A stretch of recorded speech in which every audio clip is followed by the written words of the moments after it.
Hello everyone, I'm Snehali and I'm a mother of a CP child. So welcome back to Struggle with Prince and welcome back to another new vlog.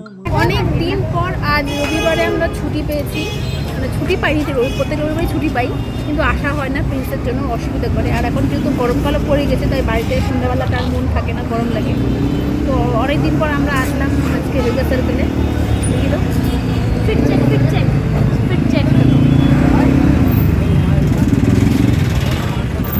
সবাই এসেছি আমরা, প্রিন্সের বাবাও আসছে, মারাও আসছে, বোনরাও আসছে, আর ছোটো বোনও আসবে, সরি মেজো বোনও আসবে। তো ছোটো ছোটো ভিডিওর মাধ্যমে তোমাদের কাছে আজকে শেয়ার করব। তোমরা তো জানোই যে আমাদের জীবনটা যুদ্ধের চেয়ে কোনো অংশে কিন্তু কম নয়। আর তারই মাঝে প্রিন্সকে নিয়ে সকলে মিলে যদি কোথাও ঘুরতে যাই, তাহলে তো আর মানুষের জ্বলনের আর শেষ নেই। ওর বাচ্চাটা অমন, ওকে নিয়ে তো ঘোরার কি দরকার, এমন এমন কথাও কানে আসে। কিন্তু আমি এগুলোকে পাত্তা না দিয়ে নিজের জীবনটাকে উপভোগ করতে চাই। আবার ওই যে 10টা লোকের মাঝখানে ছেলেকে কোথাও নিয়ে গেলে সবাই আমাদের দিকে হাঁ করে তাকিয়ে থাকে, এগুলোই একটু বিরক্তিকর লাগে। তো আমার বউ এই যে যাচ্ছে, আমি বলতে চাচ্ছিলাম কোথায় যাবে? ভিডিও করে দেওয়া, কোথায় যাবে না বলতে বলতে ভিডিও শুরু করেছি। এই যে মেকডোনাল্ডসে যাবো, এখন অনেকক্ষণ ওয়েট করলাম, আমার বোন আসবে বলে, তো আসতে লেট হবে বললো। কি অর্ডারটা করে দিতে, তোমাকে দেখা তো, এই চলো। আমার খুবই কম বয়সে বিয়ে হয় আর খুবই অল্প বয়সে মা হয়ে বুঝেছি যে জীবনটা কিন্তু অত সহজ নয়। জীবনের প্রত্যেকটা ধাপ কিন্তু ভীষণ কঠিন। আর তারই মাঝে যদি আমাদের কোলে একটা অসুস্থ বাচ্চা থাকে, তাহলে কিন্তু জীবনটা আরো বেশি কঠিন হয়ে যায়। কিন্তু আমরা এটাকে হাসি মুখে মেনে নিয়েছি।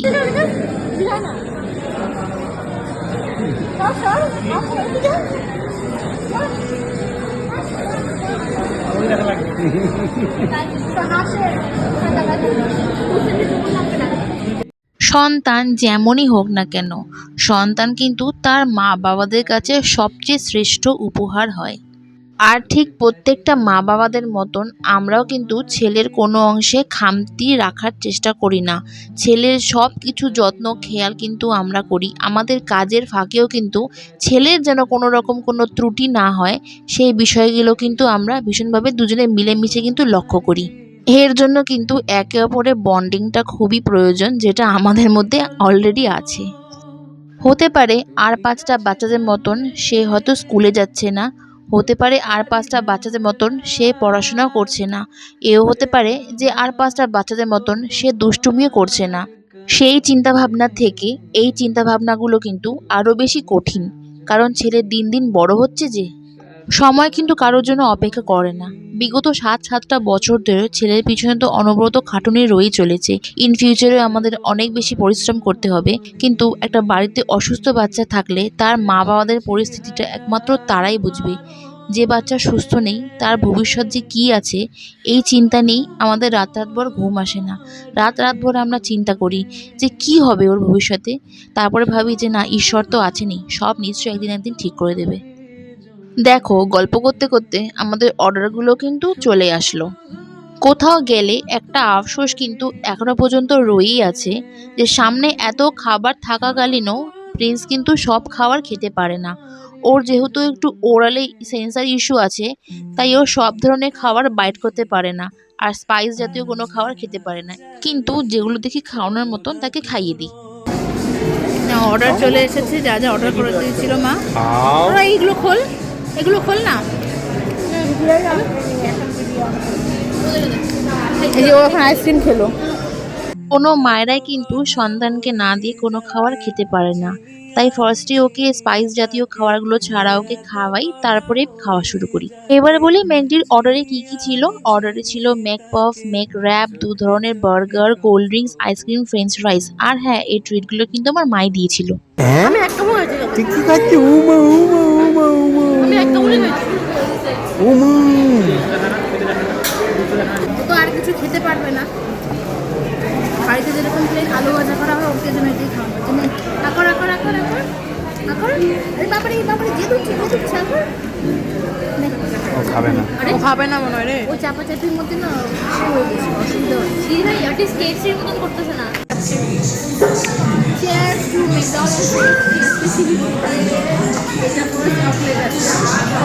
আসলাম, দেখা না ফার্স্ট টাইমই আসলাম, যাতে অর্ডার দেওয়া সব কিছু সামনেই আছে। এটা কি তোমার র্যাপ র্যাপ আমার স্প্রাইটের অর্ডারই নেয় নেই। ওকে একটু আইসক্রিম খাওয়ানো হলো, একটু আইসক্রিম খাওয়ানো হলো, আর এগুলো তো পারবে না খেতে, আর একটু হচ্ছে ফ্রেঞ্চ ফ্রাইজ খাওয়ানো হলো। সেখানে আমরা মোটামুটি 1 থেকে 1.5 ঘন্টা সময় কাটালাম। তারপরে আমরা সেখান থেকে বেরিয়ে গেলাম। আচ্ছা, এখন আসলাম একটু স্পেন্সার্সে, কারণ আমি ওই যে ড্রাই ফিশটা যে করেছিলাম খুব ভালো লেগেছিলো ড্রাই ফিশটা, সেটা দেখিয়ে যদি পাই তো তাহলে নিয়ে যাব ড্রাই ফিশটা। কিন্তু দুঃখের বিষয় সেই আউটলেটে সেদিন কোনো রকম কোনো ড্রাই ফিশই ছিল না, তাই বাধ্য হয়ে আমরা বেরিয়ে গেলাম। রাত 8:30 মতো এখন বেজে গেল। আমরা কখন আসছিলাম? 6টা 6:30। 6টা 6:30 দিকে আসছিলাম, কিন্তু এতক্ষণ আমরা আজকে টাইম স্পেন্ড করলাম এখানে, খুব ভালো লাগলো। ওকেও খাইয়ে এনেছিলাম বিকালে, দুধ বিস্কুট খাইয়েছিলাম, আর এখানে ও কিছু খেলো বলতে ফ্রেঞ্চ ফ্রাইজ খেলো, কোল্ড ড্রিঙ্কস খেলো, আইসক্রিম খেলো, টুকু কিছু খেয়েছে। আসলে তো ও তো পারে না খেতে, মন চায় খাওয়াতে, কিন্তু ও তো ঝাল খেতে পারবে না। যাই হোক, যতটুকু পারলাম ওকে খাওয়ালাম। তো আজকে সন্ধ্যাবেলাটা বেশ ভালো কাটলো, তাই আজকে তোমাদেরকে জানানো ছিল। এখন আমরা বাড়ি যাচ্ছি। আর ভিডিওটা কেমন লাগলো অবশ্যই কিন্তু কমেন্ট করে জানিও, সাবস্ক্রাইব করে পাশে থাকো।